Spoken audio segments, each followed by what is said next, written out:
අපි මෙතෙන් පටන් අද පිළිසඳර ආරම්භ කරන්නට සූදානම් ශ්‍රී ලංකා පොදු ජන පෙරමුණ කොළඹ දිස්ත්‍රික් පාර්ලිමේන්තු මන්ත්‍රී වගේම දිස්ත්‍රික් සම්බන්ධීකරණ කමිටු සභාපති මේජර් ප්‍රදීප් උදුගොඩ පැතිතුමාන් එක්ක ආයුබෝවන් සුබෝදෑසන. ඔබ අප කවුරුත් දන්නවා ඔබත් සූදානමින්ම ආවේ ඒට ප්‍රධාන වශයෙන් පිළිතුරු දෙන්න බවත් මා දන්නවා මේ විදුලි අර්බුදය මේ වෙලාවේ ඒක තමයි බරපතල ලෙසම දැනෙන්නේ. මොකද විදුලි අර්බුදයක් කියලා කිව්වහම ඒක එක පැත්තකින් ඒ වගේම විදුලියටත් වඩා තෙල් අර්බුදයත් එක්ක ඇතිවන විදුලිය කප්පාදු කිරීම වගේම එය ක්ෂේත්‍ර ගණනාවකට මුළු රටම අඩපණ කරන්න සමත් වෙන කාරණාවක් තෙල් කියලා කියන්නේ. එතකොට දැන් මේ වෙද්දි මේ පිළිබඳව ජනතාව දැනුම්වත් වීම මේ ආණ්ඩුවෙන් රජයෙන් සිදුවන ආකාරය ගත්තාම මුදල් ඇමතිතුමා කියන්නේ පස්වෙන්ද වෙනකොට එය නිම වෙනවා කියලා. එතකොට බලශක්ති ඇමතිවරයා කියන්නේ මේක කවද විසදෙයිද කියන්න බෑ කියලා. ඒ අතරේ විදුලි ඇමතිතුමා වෙනම කතාවක් කියනවා. ඔබ ආණ්ඩුවේ මන්ත්‍රීවරයෙක් නිසා මම අහන්නේ සම්මුතියක් ආණ්ඩුව තුලවත් නැහැනේ. එතකොට ජනතාවට ලොකු ගැටලුවක් මතුවෙනවානේ. මොකක්ද මේකේ ඇත්ත තත්ත්වය කියලා. ඇත්තටම විදුලි අර්බුදය කියන එක අද ජනතාවට ඉතාමත් දැනෙන මාතෘකාවක්. මේ අර්බුදය මතුවෙන්නට බලපාපු ප්‍රධාන කාරණා පිළිබඳව අපි රජයක් හැටියට වගේම ජනතාවත් යම්කිසි ආකාරයක දැනුවත් වීමක් වෙලා තියෙනවා. නමුත් විදුලි අර්බුදය තුලින් ජනතාව අසීරුතාවයන්ට පත්වීම පිළිබඳව සම්පූර්ණ වගකීම රජයක් හැටියට අපි බාර ගන්න ඕනේ. ඒක මොකද රජයක් කියන්නේ ජනතාවගේ දෛනික ජීවනෝපාය ඒ ආකාරයෙන්ම ක්‍රියාත්මක කිරීමට වගකීමක් දරන පාර්ශවයක් තමයි රජයක් කියන්නේ. ඉතින් ඒක අවිවාදයක් නැතුව අපි තේරුම් ගන්නට ඕනේ අපි මේ විදුලි අර්බුදය තුලින් ජනතාව විතරක් නෙවෙයි අද විශේෂයෙන්ම කර්මාන්ත ශාලා ඒ වගේම අනිකුත් ප්‍රවාහන ක්ෂේත්‍රය සෞඛ්‍ය සේවය මේ හැම ක්ෂේත්‍රයක් තුළම විශාල අර්බුදයන් රාශියකට අද අපි වගේම ජනතාව මුහුණ දීලා තියෙනවා. නමුත් අපි මේකට ප්‍රධානතම කාරණේ හැටියට අපි දකින්නේ අපි ජනතාවත් අපි හැමෝම තේරුම් ගත යුතුයි. අපිට සම්පූර්ණ අපේ තියෙන මුළු විදුලිය ජනනය කිරීමේ ධාරිතාවයම අපිට ජල විදුලිය තුලින් අපිට ලබා ගන්න පුළුවන් කමක් නැහැ.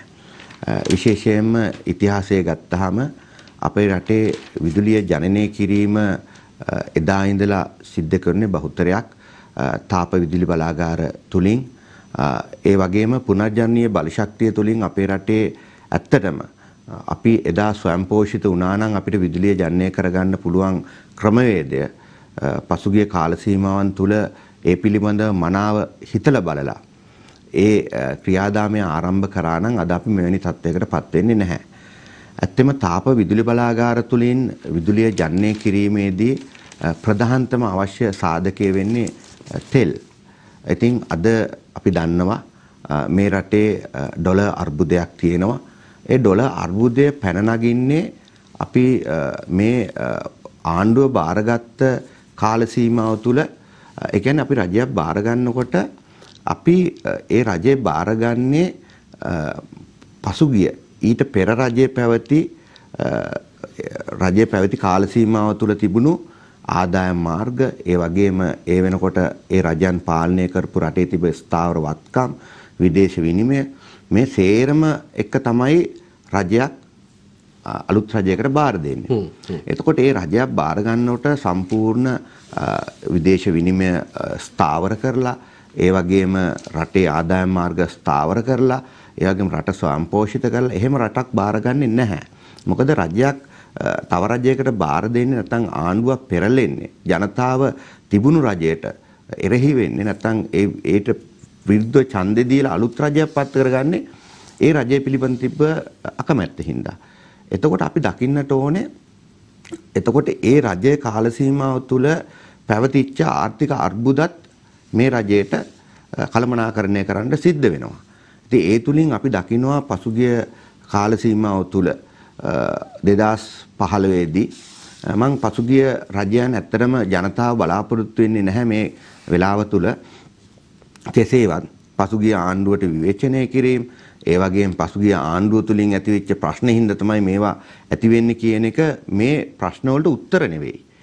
ඒ නිසා අපි දකින්නට ඕනේ මේ උත්තරයක් ජනතාවද බලාපොරොත්තු වෙන්නේ ඇත්තටම ජනතාව මේ මූණ පාලා තියෙන අසීරුතාවයන්ට රජයේ විසින් දෙන පිළියම් මොනවද කියන එක. ඒක අපි තේරුම් ගන්නට ඕනේ. අද මේ අවස්ථාව අපි දකිනවා විශේෂයෙන්ම මේ වෙලාවේ ජනතාවට මේ ආණ්ඩු මාරු කරන්නවත් ඒ වගේම ජනතාවට මේ නායකයෝ මාරු කිරීමවත් ඒව නෙමෙයි ජනතාවට අවශ්‍ය වෙලා තියෙන්නේ. ඇත්තටම අද මේ අර්බුදය පැමිණිලා තියෙන මේ ශ්‍රී ලංකාවට විතරක් ආවේනික වෙච්ච ප්‍රශ්නයක් නෙවෙයි. ඒතකොට මේක එක අතකින් අපි මේක අපිට පැති කීපයකින් හිතන්නට පුළුවන්. එකක් තමයි පසුගිය කාල සීමාවන් තුළ මේ රට පාලනය කරපු ඒ ක්‍රමවේදයන්ගෙන් තොරව සමහර ණය ගැනීම. right. මොකද ඕනේ අපි ව්‍යාපාරයක් ආරම්භ කරන්න ගියත් අපි ණයක් ගත්තාම අපි විශේෂයෙන් මේ ආයෝජනයක් කරපුවාම ඒකෙන් අපි ඒ return on investment නැත්නම් ඒ කියන්නේ ඒ investment එකෙන් අපිට ආදායමක් අපි බලාපොරොත්තු වෙනවා. සමහර ණය ගැනීම කිසිදු ක්‍රමවේදයක් නැතුව මේ රටේ ඉතිහාසයේ පාලනය වෙලා තියෙන්නේ විශේෂයෙන්ම දෛනිකව ණය ගැනීම තුලින් ඒ කාල සීමාවට ආවේනික වෙච්ච ප්‍රශ්න විසඳ ගන්නට විවිධ ප්‍රබයයන් තුලින් ණය ගැනීම හේතුවෙන් අද අපි ණය උගුලකත් පැටලිලා තියෙනවා. ඉතින් මේ වෙලාවේ ඇත්තටම මේකට මේ ඩොලර් අර්බුදයට ප්‍රධානතම විසඳුම අපි දැන් බලන්නට ඕනේ මොකද්ද මේ දැන් තෙල් ප්‍රශ්නය ඇති වෙන්න හේතුව තමයි තෙල් ගේන්න ඩොලර් නැතිකම. එතකොට තෙල් ගේන්න ඩොලර් හිගයක් තියෙනවා නම් අපි හැමෝම එකතු වෙලා බලන්නට ඕනේ අපි ඩොලර් මේ රටට ගෙනෙන්න තියෙන ක්‍රමවේද මොනවද? ඒ ක්‍රමවේද අපි කොහොමද ක්‍රියාත්මක කරලා මේ තියෙන අසීරුතාවයන් ඉතාමත් ඉක්මනින් ජනතාවට निराකරණය කළ දීලා ජනතාවගේ අවශ්‍යතා සපුරන්නට පුළුවන් ක්‍රමවේදයන් හොයන එක තමයි ආණ්ඩු පක්ෂය විපක්ෂයේ වගේම සමස්ත පාලකයන්ගේ වගකීම විය යුත්තේ. එතකොට අපි ඒ තුලදී අපි හිතන්නට බෑ ජනතාවට කියන්නට බෑ මේ අපි අද දකින්නේ ඇත්තටම විපක්ෂයේ වගේම සමහර දේශපාලඥයෝ මේක විවේචනය කරනවා. විවේචනය කිරීම මේකට විසඳුම නෙවෙයි. ඒ නිසා අපි මේ ඩොලර් එන ක්‍රමවේදය මොකද්ද? ඩොලර් අපි ගෙන්න ගන්නේ කොහොමද? කොහොමද අපි පසුගිය කාල සීමාව තුළ මේ රටට ගත්ත ණය අපි ඒවා නැවත ප්‍රතිව්‍යුහගත කරනවා නම් නැත්නම් අපි නැවත වතාවක් IMF එකට නැත්නම් World Bank එකට නැත්නම් Asian Development Bank එකට ඒ වගේ ක්‍රමවේද වලින් ණය ලබා ගන්නවද පිළිගත් අපි දේශපාලඥයන්ට තීන්දුව අරගෙන ජනතාව අසීරුතාවයට පත් වෙන එක නවත්තන්න. මූලිකව ඔබෙන් ඇහුවේ මේ පවත්නා තත්ත්වයේ අර්බුදය පිළිබඳව ආණ්ඩුව පැත්තෙත් එක ගත්තයක් නැත්තේ එක කතා කරනවා අපි මොනවද අපි විශ්වාස කරන්න ඕනේ කියලා. නමුත් ඉන් එහාට කාරණා ගණනාවක්ම ඔබ පැහැදිලි කරනවා. අපිට තිබෙන තවත් ප්‍රශ්න වලටත් ඔබ උත්තර එකවරම ලබා දෙනවා. නමුත් මෙහෙමත් අපිට අහන්න වෙනවා. දැන් අද ඉඳලා පැය 7:00ක් විදුලිය කපන්න වෙනවා කියලා මහජන උපයෝගීතාවක් ඔබසම කියනවා. ඒ වගේම ඔවුන් කියනවා මේ දැන් අද පත්‍ර වාර්තා අතරේ තියෙනවා මේක ආණ්ඩුවට දන්නන්න කරන වැඩක් කියලාත්.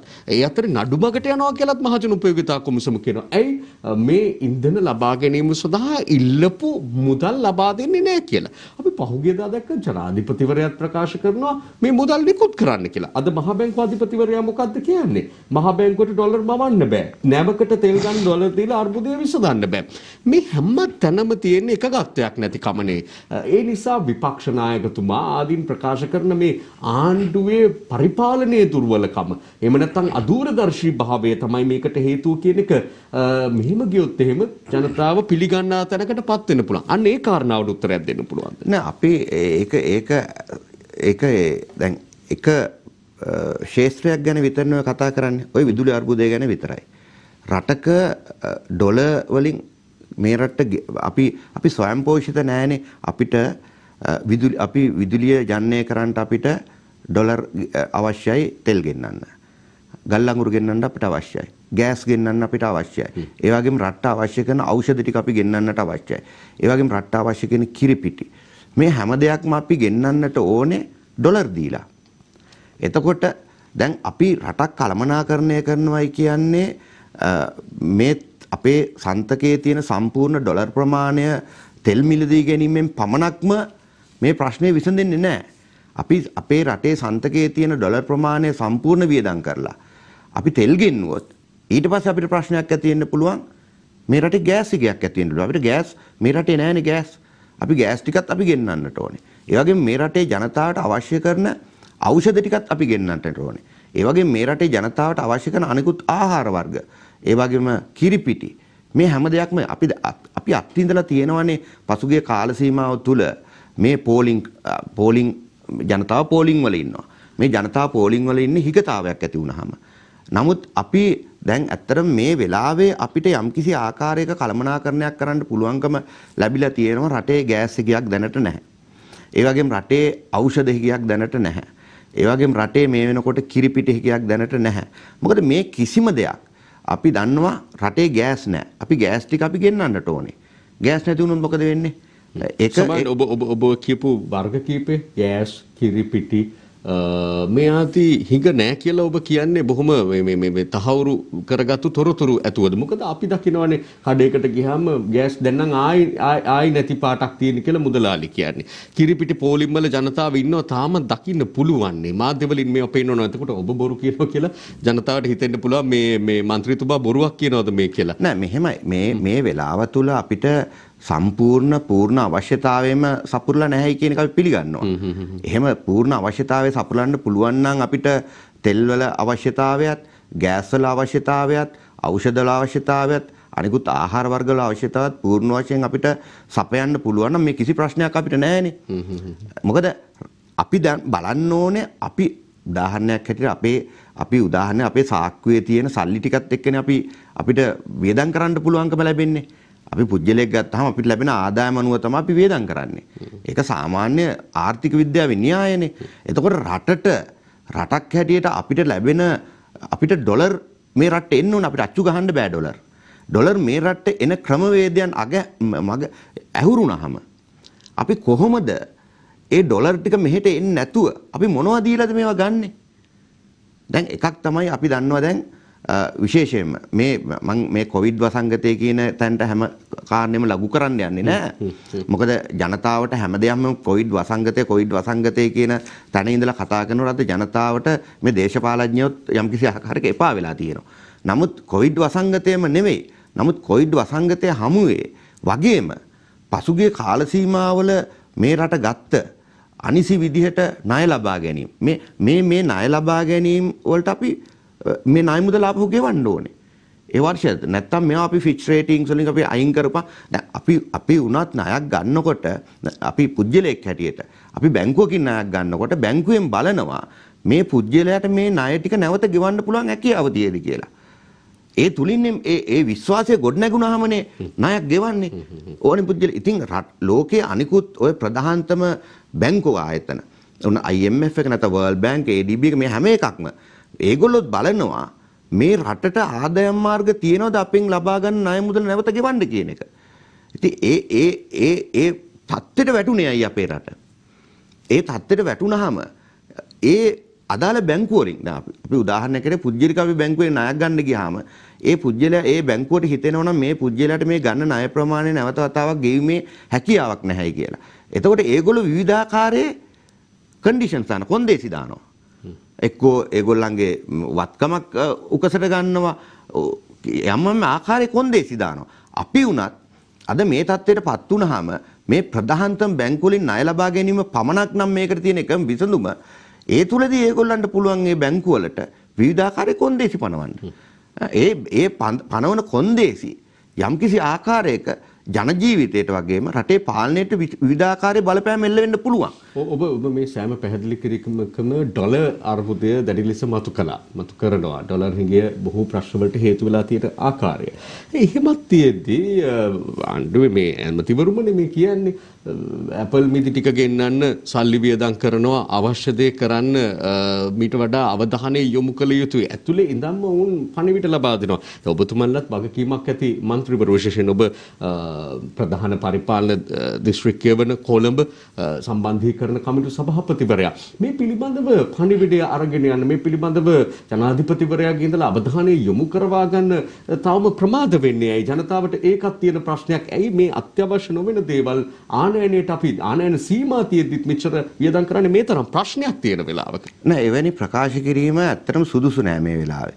එකක් තමයි ජනතාව අනිසි ලෙස බියටපත් කිරීම තුළින් තමයි මේ තියෙන තෙල් ප්‍රමාණය හරි අපිට කළමනාකරණය කරන්න බැරි වෙලා. පොඩ්ඩක් කියන ප්‍රකාශනිකුත් කිරීම සුදුසු නැහැ කියන්නේ කතාව බොරුයි කියන එකද? එහෙම නැත්නම් ඒක ඇත්තක් නෑ මම කියන්නේ එතුමා දකින්නේ එතුමාගේ ශාස්ත්‍රය ගැන විතරනේ. නමුත් ජනාධිපතිතුමා මුදල් අමාත්‍යතුමා දකින්නේ මේ සමස්ත මුළු පද්ධතිය ගැනම බලලා තමයි එතුමාලා තීන්දුව ගන්නෙ. එතකොට විදුලි බල විදුලි බල නැත්නම් බලශක්ති අමාත්‍යවරයා දකින්නේ එතුමාගේ විශේෂීත්වය ගැන විතරයි. එතකොට එතුමා කියන්නේ ඇපල් ගෙඩි ටික මිදි ටික ගෙන්නන්න නැතුව මේ රටේ තෙල් ටික ගේන්න කියන එක තමයි එතුමා දකින්නේ. ඉතින් එහෙම නෙවෙයි අපි රජයක් හැටියට අතිගරු ජනාධිපතිතුමාත් වත්මන් ගරු මුදල් අමාත්‍ය බැසිල් රාජපක්ෂ මැතිතුමත් ඒගොල්ලෝ බලන්නේ පුළුල් ක්ෂේත්‍රයක් හැටියට. ඒ එතුමාලාට තියෙනවා කළමනාකරණය කරන්න මේ විදුලි ක්ෂේත්‍රය විතරක් නෙවෙයි අනිකුත් ක්ෂේත්‍ර සියලු දෙයක්ම.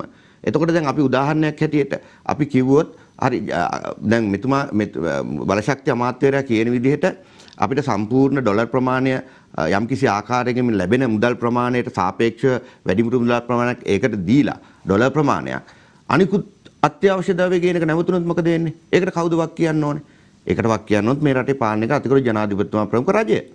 ඉතින් අපි ඇත්තටම මේ සමහරවිට දැන් උතන පොඩි ප්‍රශ්නයක් අහන්න වෙනවා මට. උතන මේ ඇපල් මිදි ටික කියලා මම හිතන්නේ මේ එහෙම නම් වශයෙන් සඳහන් කරන්නේ ඒකේ යටි අරුත අත්‍යවශ්‍ය නොවන දේවල් කියන එක. එතකොට අපිට අහන්න වෙන්නේ දැන් ජනතාව අප දන්නා තරමින් ඔය ටික නැති උනායි කියලා ජනතාව පාරට බහිද? ජනතාව මෙතරම් අසීරුතාවටපත් වේද? නැත්නම් ඊට වඩා ප්‍රමුඛත්වයේ දියුත්තේ අරවට නොවේද කියන එකනේ මේ තවදුරටත් මතක කරන්නේ. එතකොට අපිට එනවා ගැටලුවක් මේ ආණ්ඩුව එහි නායකකාරකාදී වඩාත් අවධානය යොමු කරන්නේ ජනතාවගේ පාර්ශ්වයේ දිහාද නැත්නම් මේ වගේ ඉන්න යම් ව්‍යාපාරිකයෝ සතුටු කරන්නද කියන අර විපක්ෂී නගන පුරුදු චෝදනාව ඇත්තද කියලා හිතෙන්න පටන් ගන්නවා. ඒකට දෙන්නකො පිළිතුර. නෑ ඇත්තටම මෙතන දැන් මේ අවියායුධය කවුද දෙන්නේ? මේ මතේ කවුද ගොඩනගන්නේ? ඇයි අපි මේ ඇපල් මිදි කියන දෙක ගත්තාම දැන් මේකට කොච්චර ප්‍රමාණයක් වියදම් කරනවද කියන මං ගාව සංඛ්‍යාලයකට නැහැ. නමුත් මේ සම්බන්ධයෙන් කුමන ආකාරයෙන් මේවා ගෙන්නන්න රජයෙන් කොච්චර ප්‍රමාණයක් වියදම් කරාද කියන එක පිළිබඳව දැන් මේ අවියායුධය මේ ජනතාවට දීලා තියෙන්නේ කවුද? එවැනි වචන ඔය වචන දෙකම ප්‍රමාණවත් නැද්ද ජනතාවට කතා කරන්න? දැන් උදාහරණයක් හැටියට ගන්න. දැන් රටේ තියෙනවා දැන් මේ වෙනකම්ම අපිට යම්කිසි ආකාරයක මේ තෙල් ප්‍රමාණය අපිට යම්කිසි ආකාරයක කළමනාකරණය කරගන්න පුළුවන්කම සම්පූර්ණ ප්‍රවාහන පද්ධතියම කඩාන වැටලා නැහැ. හරි. එතකොට ජනතාවට අද වැඩට යන්න පුළුවන් විදිහට තෙල් නැත්තෙම නෑනේ රටේ. තෙල් සම්පූර්ණයෙන් අපේ තියෙන තෙල් ප්‍රමාණය සම්පූර්ණයෙන් අහිමි වෙලා නෑනේ අපිට. එතකොට එකපාර ජනතාවට කියපුවාම තෙල් අර්බුදයක් රටේ ඇති වෙනවා. තව දින කීපේ මේ තව තාමත් පොඩි ප්‍රමාණයක් අපිට තෙල් තියෙන්නේ කියපුවාම ජනතාව මොකද කරන්නේ? මේකට බියටපත් වෙනවා. එතකොට ජනතාවට එක පුජ්‍යලයකට යම්කිසි දිනකට ලීටර් 10ක් ඕන නම් එයා මොකද කරන්නේ? තව දින 10කින් විතර තෙල් නැති වෙයි කියලා හිතලා ගෙදර තියෙන බැරල් ටිකක් අරන් ගිහිල්ලා ඒකටත් පුරව ගන්නවා. මේ තුලින් මේ මිනිස්සුන්ට මේ අවිශ්වාසය ගොඩනගන්නේ එහෙම කරපුවාම තමයි මේ ප්‍රශ්න තවත් වැඩි වෙන්නේ. ඉතින් උදාහරණයක් හැටියට අපි අපේ රටේ අපිට මේ සියලුම ගේන තෙල් ප්‍රමාණය අපිට ගබඩා කරන්න පුළුවන් ක්‍රමවේදයක් නැහැ. අපි හැමදාම මේ රටට කරලා තියෙන්නේ අපිට අවශ්‍ය තෙල් ප්‍රමාණය අපිට අවශ්‍ය වෙනකොට අපි පිටරටින් මේ තෙල් ප්‍රමාණය ගෙන්නලා ඒ අවශ්‍ය ප්‍රමාණය සම්පූර්ණ කර ගැනීම පමණයි. මේක අපි දැන් ඇත්තටම අපේ රට මේ රටේ දැන් තෙල් ටැංකි දැන් 99ක් තියෙනවනේ ත්‍රිකුණාමලේ. අපි ඉතිහාසයේ මේක අපි යම්කිසි ආකාරයක සැලසුම් කරලා මේ තෙල් ටැංකි ටිකේ අපිට විශාල තෙල් ධාරිතාවයක් අපිට ස්ටොක් කරගන්න පුළුවන්. එක මෙට්‍රික් ටන් 10000ක් පමණ ස්ටොක් කරන්න පුළුවන්. අපි මේ ගබඩා කරන්න පුළුවන්. ලක්ෂයක් එකක මෙට්‍රික් ටන් 10000ක්. ඔව්. ඒතකොට එහෙම තියෙද්දිත් ඇයි අපි මෙච්චර ප්‍රමාද කියන ඔබ කියන කාරණාව හරිය මේක සමස්තයටම දේශපාලනයටම චෝදනා එල්ල වෙන කාරණා මේ සියලු පැවති රජයන් වලට. ඇත්ත අපිට මෙච්චර රිසෝසස් මෙච්චර සම්පත් තියෙද්දි අපිට තිබ්බා එහෙනම් මේ හැම පාලකයෙකුට මේක තිබ්බා කරන්න. අපි මේ අර්බුදයට අද නෙමුණ දෙන්නේ. දැන් මේ අපි දේශපාලනික වශයෙන් අපි දුර දක්නා විදිහට අපිට පාලනය කරගන්න පුළුවන් වුණා. අපේ මේ සම්පත් ප්‍රමාණයක් තිබ්බනම් අපිට තිබ්බා ඩොලර් එක රුපියල් බොරතෙල් බැරලයක් ඩොලර් 100ට යන්න ඉස්සෙල්ලා මේක ඩොලර් 20ට 25ට තිබ්බ කාලේ තිබ්බා. අපිට එහෙනම් තිබ්බ ඒ කාල සීමාව තුළ විශාල ප්‍රමාණයක් ස්ටොක් කරගෙන අපිට විකුණන්න තිබ්බ තව රටවල් වලට මේක. මේ වෙලාවේ අපිට ආදායමක් ගන්නද අපේ රටේ පරිභෝජනයට වගේම අපිට විශාල ආදායමක් ලබා ගන්න තිබ්බා. ඉතින් එවැනි දේවල් නොකිරීම තුලින් තමයි අද මේ ප්‍රශ්න මේක සම්පූර්ණ ඇත්තට මේ වෙලාවේ රටට තියෙන ප්‍රධානතම ආදායම් මාර්ග අපි දන්නවා මේ අපිට තියෙන ප්‍රධානතම ආදායම් මාර්ග තමයි සංචාරක ව්‍යාපාරයද යම්කිසි ආකාරයක මේ වෙනකොට අපිට යම්කිසි පිවිදීමක් තියෙනවා. දැන් සංචාරකයෝ එන්න පටන් ගන්න තියෙනවා. ඒ වගේම ඔබ දන්නවා මේ විදේශ ශ්‍රමිකයන්ගෙන් විශාල ප්‍රේෂණ මුදල් ප්‍රමාණයක් අපිට ලැබුණා. ඒ මුදල් ප්‍රමාණය යම්කිසි ආකාරයක අද ඒ පුජ්‍යලී ඒ විදේශ ශ්‍රමිකයන් මේ රට එවන එක අද යම්කිසි ආකාරයක අඩුවක් තියෙනවා. මොකද විවිධාකාරයේ උන්ඩියල් ක්‍රමය අනිකුත් ක්‍රමයන් මොකද අපි ඔවුන්ට ඩොලරයකට රුපියල් 204ක් 205ක් වෙන මුදලක් තමයි බැංකුව වලින් ගෙවන්නේ. ඊට වැඩි ප්‍රමාණයක් අනියම් මාර්ගයෙන් ඒගොල්ලෝ උත්පාදනය කරගන්නවා. ඉතින් මේ ක්‍රම තුලින් විදේශ ශ්‍රමිකයන්ගෙන් රටේන ආදායමත් අද අහිමි වෙලා තියෙනවා. විශේෂයෙන්ම ආයෝජන. අපි දකිනවා අද ඕනම රටක්. දැන් උදාහරණයක් හැටියට දකින්න අද මේ රටට ගේන කිසිදු සංවර්ධන ව්‍යාපෘතියට ජනතාව යුක්ත වෙනව කැමති වෙනවද? කෝකටද කැමතුන එකක් කියන්න? ඈ මේ රට යුගදන බලාගාරය සම්බන්ධයෙන් ගෙනපුවා මිනිස්සු ටික පාරට බැස්සුවා. ඔය දකුණු අධිවේගී මාර්ගය මේ රටේ නිර්මාණය කරන්න යනකොට මොකද්ද කිව්වේ? මේවා හරියන්නේ නැහැ. මේ හිටපු අපේ අතිගරු ජනාධිපති මහින්ද රාජපක්ෂ ඇඹුල් තියල් ගේන්න තමයි මේ පාර හදන්නේ. මෙවැනි ආකාරයේ විවිධාකාර චෝදනා තමයි හැමදාම කරන්නේ. මම කියන්නේ රටක් සංවර්ධනය වෙන්න ආයෝජන කරන්න ඕනේ. අපි ආයෝජනය කරන්නේ අපේ රට ඇතුලේ දේශීය ආයෝජක වගේම අපිට පිටරටින් ආයෝජකයෝ මේ රටට ගෙන්න ගන්න ඕනේ. එතකොට තමයි රටක් දියුණු වෙන්නේ. දැන් පෝර්ට් සිටි ව්‍යාපෘතිය ගැන කතා කරනකොට බලන්න. පෝර්ට් සිටි ව්‍යාපෘතියට විරුද්ධ වීම තුලින් අපි ගැන කතා කරමු. අපි ගැන කතා කරමු. මම හිතන්නේ දැන් මේ ප්‍රවිෂ්ඨය හොඳයි. මෙතනින් එහා අපි මේ විරාමයකට යනවා. ඊට පස්සේ හොඳයි කතා කරන්න. දැන් මේ පවත්නා තත්ත්වය අනුව සැලසුම් කළ පරිදි කටයුතු සිදු නොබ සම්බන්ධීකරණ කමිටු සභාපතිවරයා බාස්නාහිර මේ කොළඹ දිස්ත්‍රික්කයේ. ඉතින් ඒ නිසා අපිට පුළුවන් ඒ ගැන කතා කරන්න කෙටි විරාමයක්. යලිත් අපි සාකච්ඡාව ආරම්භ කරමු. ශ්‍රී ලංකා පොදු ජන පෙරමුණ කොළඹ දිස්ත්‍රික් පාර්ලිමේන්තු මන්ත්‍රී දිස්ත්‍රික් සම්බන්ධීකරණ කමිටු සභාපති මේජර් ප්‍රදීප් පුදුගොඩ මහතා සමග අවසානයේ ආතනින් මම අර විරාමයට යන්න පෙර ආතුව කිව්වා ඒක ප්‍රවිෂ්ඨයක් බවට පත් කරගෙන අපි ඉදිරියට කතා කරමු කියලා. දැන් මේ පහුගිය දිනවල අපි දැක්ක තත්ත්වය තමයි රටේ මොන අනිකුත් ගැටලු පැවතියත් සංවර්ධන ක්‍රියාදාමයන් හැකියතාක් එලෙස ක්‍රියාත්මක කරන්න. ප්‍රමුඛතාව දිය යුතු කාරණා අත නොහැර ක්‍රියාත්මක කරන්න මේ ආණ්ඩුව කටයුතු කරමින් ඉන්නා බව කියවුණා. තත්ත්වය තාමත් එහෙමමද? ඒ ප්‍රතිපත්තියම යනවාද? බස්නාහිර ඒ වගේම කොළඹ සංවර්ධන කටයුතු යනු කොහොමද සිද්ධ වෙන්නේ? අනිවාර්යයෙන්ම ප්‍රගීත් අපි මේ අර්බුදය తాවකාලික අර්බුදයක්. සංවර්ධනය කියන එක අපි මේ රටේ ජනතාවට යම්කිසි දවසක මේ තෙල් අර්බුදය වගේම මේ කොවිඩ් වසංගත තත්ත්වය අවසන් වුණාට පස්සේ අපි සංවර්ධන ක්‍රියාදාමයෙන් මේකට සමගාමීව ඉදිරියට ගෙන ගියේ නැත්නම් ජනතාවට මේක හිස් රටක් බවට පත් වෙයි. මොකද අපි මේ හැම කටයුත්තක්ම කරන්නේ රටේ අනාගත අභිවෘද්ධිය වෙනුවෙන්. එතකොට අපි දකින්නට ඕනේ මේ සදාකාලික ප්‍රශ්න නෙවෙයි මේ ඩොලර් අර්බුදය කොවිඩ් වසංගත තත්ත්වය මේවා తాවකාලිකව පැන නැගුණු ප්‍රශ්න. මේ ප්‍රශ්න වලට විසඳුම් හොයන ගමන් අපි සංවර්ධන කටයුතු ඉදිරියට ගෙන ගියේ නැත්නම් රට ඉදිරියට ගෙන යන්න පුළුවන්කමක් ලැබෙන්නේ නැහැ. මොකද මේකෙදි ඇත්තටම අපි දකිනවා ප්‍රගීත් මේකට විපක්ෂය තමයි චෝදනා කරන්නේ. නමුත් අපි දැක්කා පසුගිය කාල සීමාව විවේචනය කරනව නෙවෙයි. ඇත්තටම අපේ සංවර්ධන ක්‍රියාදාමය එහෙම් පිටිම 2015න් පස්සේ ඇන හිටියා.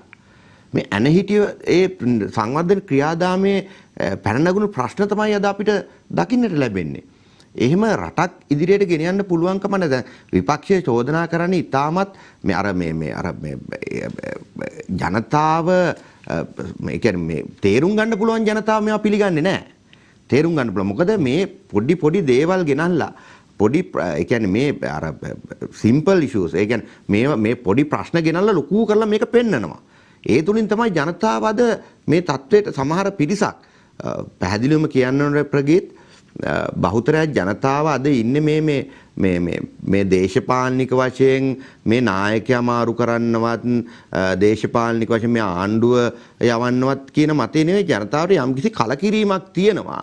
ජනතාව බලාපොරොත්තු වුණු ඒ බලාපොරොත්තු ටික ඒ ආකාරයෙන්ම ඉටුුනේ නැහැයි කියන කලකිරීම මිසක් කවදාකවත් මේ ගෝඨාභය රාජපක්ෂ ජනාධිපතිතුමා මේකෙන් අවල ඊළඟට දෙන්න ඉන්න විපක්ෂ නායක සජිත් ප්‍රේමදාස මහත්තයාට දීලා මේක මේ විශ්වකර්මයක් කරන්න පුළුවන්ද කියන එක පිළිබඳව ජනතාව එච්චර මෝඩ නෑ.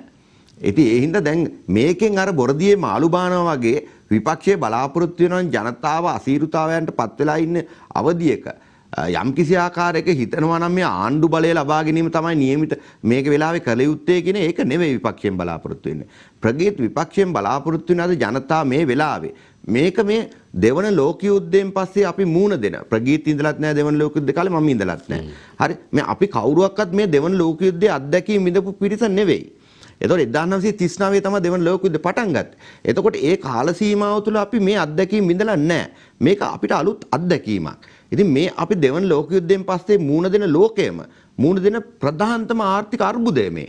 ඉතින් මේක අලුත් දෙයක් අපිට. හරි මට මේ කාරණා පැහැදිලි කරන්නකෝ. දැන් මේ මොහොත ගත්තත් ලෝක යුද්ධයක් නොවුනත් ලෝකයේ යුද්ධයක පැටලිලා ඉන්න වෙලාවක්. රුසියානු යුක්‍රේන අර්බුදයත් එක්ක ලෝකය සම්බන්ධ වෙලා තියෙනවා. ඒක අමුතුවෙන් අපි මේ ඕනතරම් වාර්තාවලින් පැහැදිලි කරගෙන තියෙන කාරණාවක්. ඒ වගේම අනිත් පැත්තෙන් අපේ රට ගත්තොත් ජීනීවා මානවිකම් සමුළුව ආරම්භ වෙලා ඔවුන් අපිව කොන්දේසි වලට යටත් කරගන්නට උත්සාහ දරමින් ඉන්න අවස්ථාවක්. ඒ අතර රට අභ්‍යන්තරයේ එකම ආණ්ඩු පක්ෂයේ ආණ්ඩුව තුල ඉන්න විවිධ පක්ෂ දැන් අද හවුල්කාර පක්ෂ වෙනම සමුළුවක් පවත්වමින් ඔවුන්ගේ යෝජනා නාවලියක් ඉදිරිපත් කරනවා.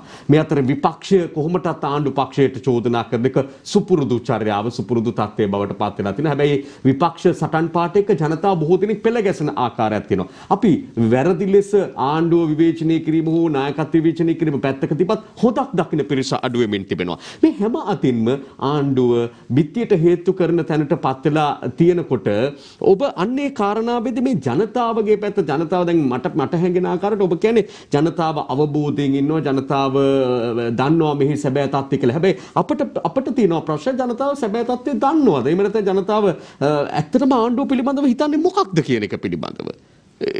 අපි විපක්ෂයේ ඒ ඔක්කොම පැත්තක තියමුකෝ. දේශපාලනිකයි කියමුකෝ. ජනතාවගේ දැන් අපි දැක්කා මහවිල පාරේ තංගල්ලේ බවුසර් එකක් ආවම රතිඤ්ඤ පත්තු කරලා පිළිගත්තා. මේක මේ හොඳ ලකුණක් විදිහට නෙමෙයි අපිට දකින්න පුළුවන්කම තිබෙනවා. ඒ අප්‍රසාදයේ ජනතාව පෙන්වන්නේ විවිධාකාරවලින්. තවදුරටත් ඔබ කියනවාද ජනතාව තේරුම් අරගෙනයි මේ ඉන්නේ කියලා? ප්‍රගීත් ඕනම් ප්‍රගීත් උනත් කෙනෙකුට ගහන්න යන්නේ එයාට ගහන්න පුළුවන් කියලා හිතනකොට නේද? නේ ගහන්න බැරි එක්කෙනෙක් එක ගහන්න යන්නේ නැහනේ. ඉතින් මේ වෙලාවේ ආර්ථික අර්බුදයක් තියෙනකොට විපක්ෂයේ ඉතින් සුපුරුදු භූමිකාව තමයි ඒගොල්ලෝ පහර දෙනවා. ඒක තමයි හැටි. නමුත් අද ආණ්ඩු පක්ෂයේ ඉන්න අපේ සන්දානයේ ඉන්න අනිකුත් පක්ෂ වලට ඒගොල්ලෝ කරන්නේ හොඳ කටයුත්තක් නේ. ඒගොල්ලෝ මේ රටේ තියෙන අර්බුදයන්ට යම්කිසි ආකාරයක ගත යුතු ක්‍රියාමාර්ගයන් පිළිබඳව දැනුවත් කිරීම. මේක ප්‍රජාතන්ත්‍රවාදී පක්ෂයක් අපි. අපේ පක්ෂයේ ඉන්න විවිධ මත දරන පක්ෂවල නායකයෝ පාක්ෂිකයන් ඉන්නවා. මේක තනි පක්ෂයක් නෙවෙයි අපි. නමුත් ඒ හින්දා එතුමලට තියෙන ඔය අවකාශය තමන් මොන ආකාරයෙන්ද මේ ප්‍රශ්න වලට විසඳුම් දෙන්නේ කියන එක පිළිබඳව රජය දැනුවත් කරන්න. දැන් අද වෙනකොට ප්‍රගීත් විපක්ෂයේ කවුරුවක්වත් ඔය ජනතා විමුක්ති පෙරමුණ සමගි ජන බලවේගය ප්‍රධාන පක්ෂ දෙක ඊට පස්සේ තියෙන ශ්‍රී ලංකා නිදහස් පක්ෂය දැන් ශ්‍රී ලංකා නිදහස් පක්ෂය නම් යෝජනාවලක් ඉදිරිපත් කරන දැන් කටයුතු කරනවා.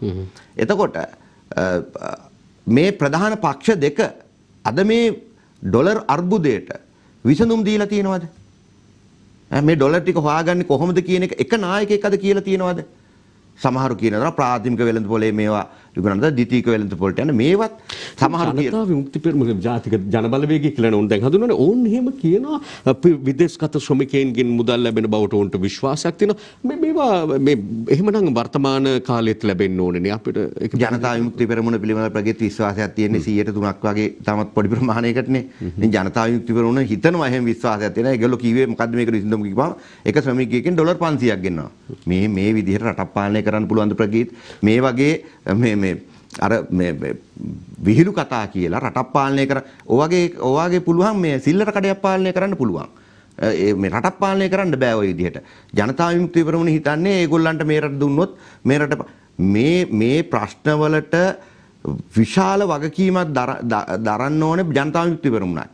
මොකද මේ එන ණය අර්බුදය මේ තත්ත්වයට ඇති වෙන්න විශාල බලපෑමක් කරපු පක්ෂයක් තමයි ජනතා විමුක්ති පෙරමුණ. ඒක පැහැදිලිවම කියන්න ඕනේ මේ රටේ තිබෙ ප්‍රධානතම වත්කම් දීපල විනාශ කරලා ඒව නැවත ප්‍රතිස්ථාපනය කරන්න අපි විශාල මුදල් ප්‍රමාණයක් වෙන් කරලා තියෙනවා. ඒවට තමයි අපි ණය ගත්තේ.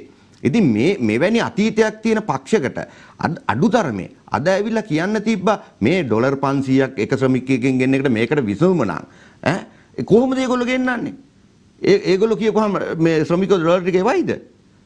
විහිළු නෙමෙව්වා. මේ කතා නෙවෙයි අද කළ යුත්තේ. අපි බලන්න ඕන ප්‍රගීත් මේ වෙලාවේ මම පැහැදිලිවම කියනවා මම විවේචනය කරන්න කැමති නෑ. ඇත්තටම මම අහපු ඉඳන් මම මේ ප්‍රශ්නෙට උත්තරේ දුන්නේ. මම විවේචනය මෙතනදී අපි දැනගන්න ඕනේ අපිට තියෙන ප්‍රධානතම ආදායම් මාර්ග මොනවද?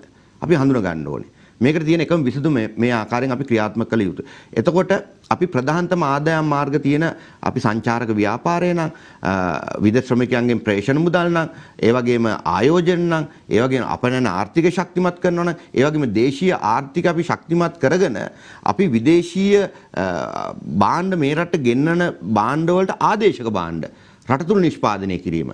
ඒකට අපිට ඩොලර් හම්බෙන්නේ නැහැ. අපෙන් යන ඩොලර් ප්‍රමාණය අපිට අඩු කරගන්න පුළුවන්. අපිට මේ වෙලාවේ අපි හිතන්න ඕනේ ඩොලර් රටට ගෙන්නන එක වගේම අපි ආනයනය කරන භාණ්ඩ වලට ආදේශීය භාණ්ඩ රට තුල නිෂ්පාදනය කර ගැනීම. ඉතින් මේ සියලුම දේවල් සඳහා අපිට දීර්ඝ කාලින වැඩපිළිවෙලක් කළම කෙටි කාලින වැඩපිළිවෙලක් අපිට හදා ගන්නට ඕනේ. හොඳයි.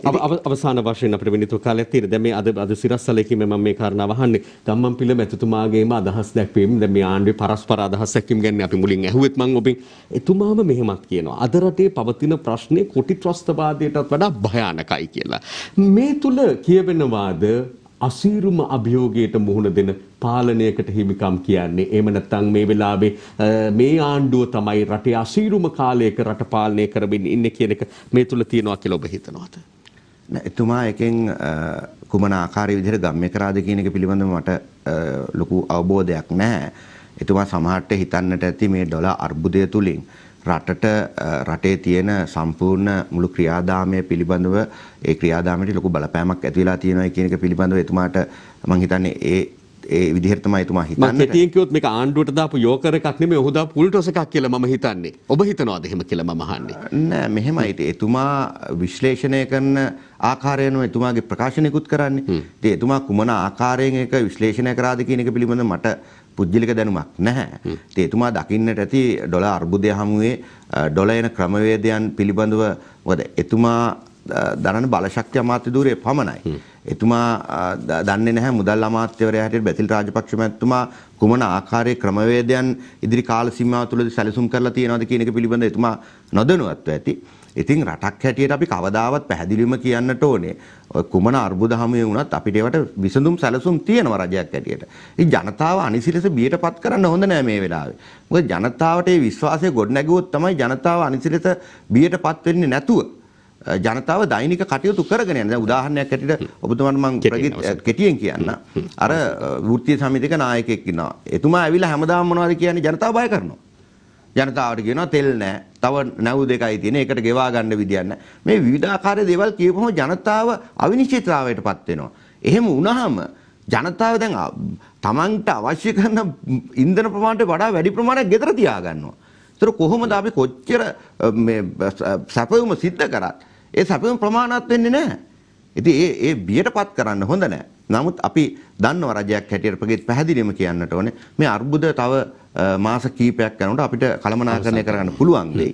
ඒ නිසා අපි කවදාවත් රටේ ජනතාවට මේ කැමැත්තෙන් අසීරුතාවයකට පත් කරනවා නෙමෙයි. මේ ලෝක අර්බුදය හැමේ අපි හැමෝටම මේ තත්ත්වයන්ට මුහුණ දෙන්න සිද්ධ වෙලා තියෙනවා. අපි ඉදිරියේදී තවත් ආගෙන මේ යුදමේ තත්ත්වය මත අපිට තේ ප්‍රමාණය අපනයනය කරගන්න පුළුවන්කමක් ලැබෙන්නේ නැහැ. මේ තුලින් අපිට තවත් අර්බුද වලට මුහුණ දෙන්න සිද්ධ වෙනවා. නමුත් ජනතාව සුළු කාලයක් ජනතාව මේ වෙනුවෙන් අපි කැප වෙලා ශ්‍රී ලාංකික හැටියට මේ අර්බුද වලට මුහුණ දෙන්න. ස්තුතිවන්ත වෙනවා ආණ්ඩු පක්ෂයේ පාර්ලිමේන්තු මන්ත්‍රී මේජර් ප්‍රදීප් පුදුගොඩ මහතාට අපි මේ ප්‍රබන්ධ වෙලා කාරණා ගන්නවා පිළිබඳව සාකච්ඡා කරා පිළිතුරු ලබා දීමට ඒකතු වෙන්න පිළිබඳව. හයිබන් ස්තුති.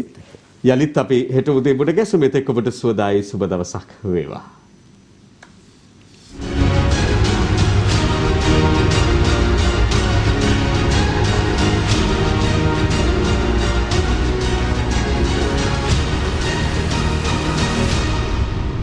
දිනපතා අලුත් වීඩියෝ සහ ප්‍රවෘත්ති නැරඹීමට ඉහත බටන් එක ක්ලික් කර සියත TV සබ්ස්ක්‍රයිබ් කරන්න.